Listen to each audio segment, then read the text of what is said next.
Assalamualaikum warahmatullahi wabarakatuh. Perkenalkan, nama saya Rani Aziza, NIM 200877171. Di sini saya akan menjelaskan tentang bisnis model kanvas. Apa yang dimaksud dengan model bisnis? Model bisnis adalah suatu model yang menjelaskan dan menjabarkan bagaimana sebuah perusahaan dapat bergerak dan berkembang untuk memperoleh keuntungan. Menurut ahli, sebuah model atau gambaran suatu bisnis harus ada 3 karakteristik utama, yaitu sesuai dengan tujuan perusahaan, tangguh dan handal, dan mampu memperkuat model itu sendiri. Replikasi substitusi, ketidakfokusan terhadap pasar, dan terbacanya kekuatan model usaha yang digunakan oleh perusahaan dapat menjadi faktor penentu keberhasilan sebuah perusahaan.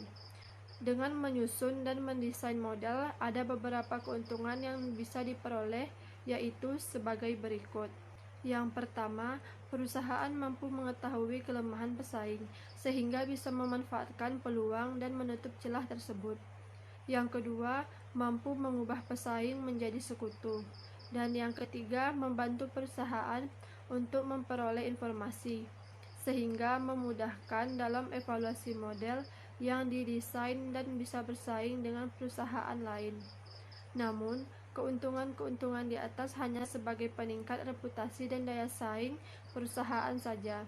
Sementara itu, untuk dapat memenangkan kompetisi di pasar, Anda harus tetap memiliki motivasi untuk mendorong perusahaan agar bisa maju dan terus berkembang. Dan berikutnya, apa yang dimaksud dengan bisnis model kanvas?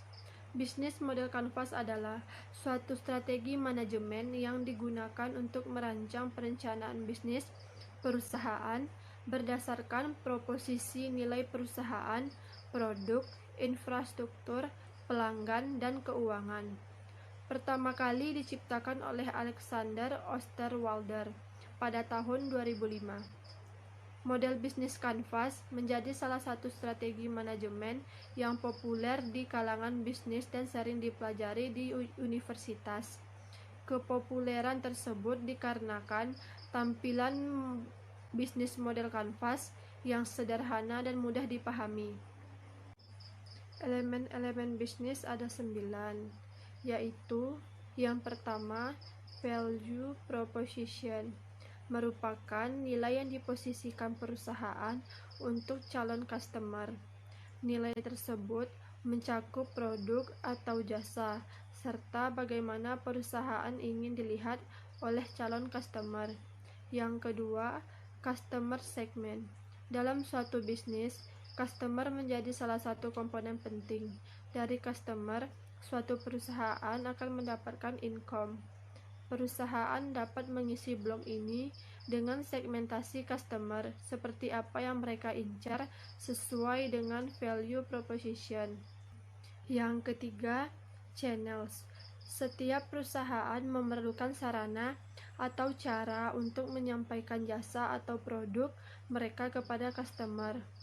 Channels merupakan sarana atau cara untuk menyampaikan jasa atau produk kepada customer sesuai segmen yang ditentukan sebelumnya.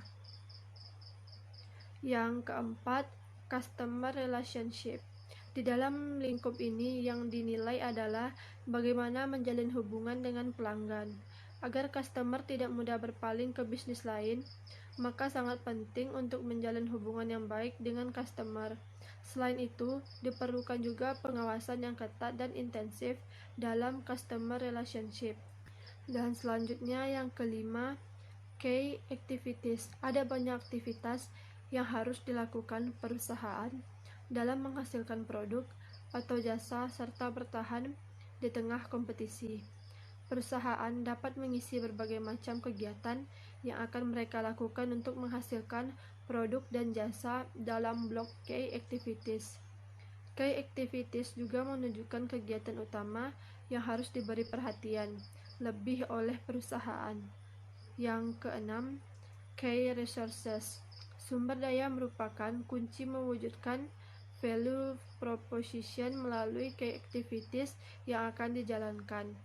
Dalam key resources merupakan perusahaan dapat mengisi dengan sumber daya apa saja yang mereka miliki, baik tenaga kerja maupun benda mati seperti perlengkapan dan peralatan. Yang ketujuh, key partnership. Tidak mungkin perusahaan akan mampu berdiri sendiri tanpa bantuan relasi dari pihak lain, baik customer maupun pemasok bahan utama. Untuk memperlancar relasi yang terjaga dengan baik, perencanaan bagaimana relasi akan berjalan ketika eksekusi bisnis. Key resources dapat diisi dengan pihak-pihak mana saja yang harus diajak bekerja sama untuk mencapai tujuan. Yang kedelapan, revenue stream. Selain kegiatan penting yang telah dijabarkan dalam key activities, perusahaan harus menentukan bagaimana mereka akan mendapatkan profit atau keuntungan dari key activities yang akan berjalan berdasarkan value proposition. Revenue stream menjelaskan bagaimana perusahaan mendapatkan keuntungan ketika bisnis telah dieksekusi.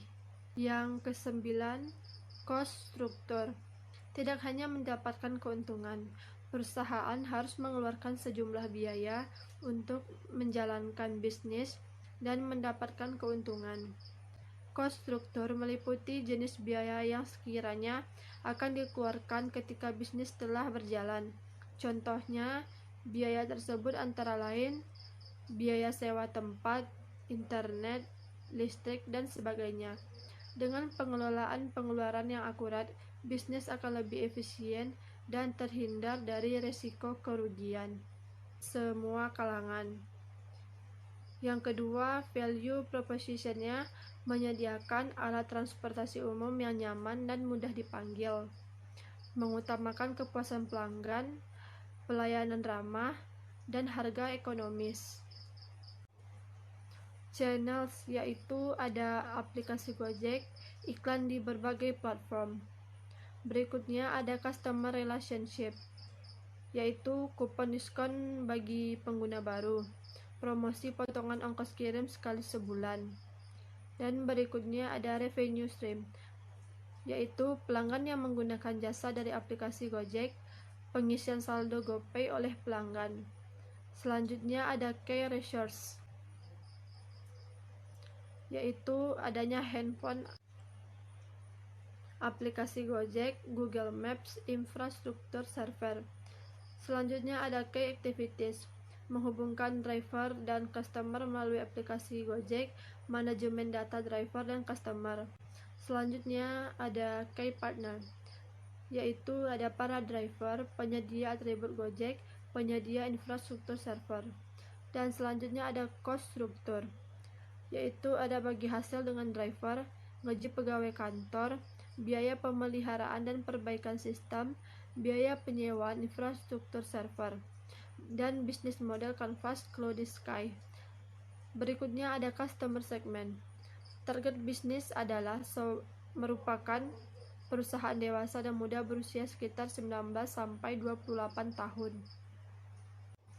Selanjutnya ada value proposition, yaitu menyediakan pakaian wanita dengan model-model yang modis dan kekinian.